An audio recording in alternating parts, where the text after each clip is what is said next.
আসসালামু আলাইকুম। প্রিয় ভিউয়ার্স, হযরত দৃষ্টান্ত তার জীবনের এক ভ্রমণকালীন অভিজ্ঞতা থেকে এই ঘটনাটি নেওয়া হয়েছে, যা এক আল্লাহর উপর অবিচল বিশ্বাস এবং শিরক থেকে দূরে থাকার গুরুত্বকে সুস্পষ্টভাবে তুলে ধরে।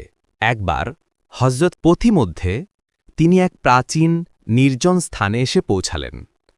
তিনি স্থানীয় এক পথচারীকে জিজ্ঞাসা করলেন, হে ভাই, রহমতুল্লাহ আলাইহির দিকে তাকিয়ে দীর্ঘশ্বাস ফেলে বলল, হে মুসাফির, এই মূর্তিটি একটি অভিশপ্ত মূর্তি। মনোবাসনা পূরণ হয়, কিন্তু এর বিনিময়ে এই মূর্তিটি তাদের কাছে কিছু দাবি জানাচ্ছে এবং কিছু উপহার দিয়ে যাচ্ছে।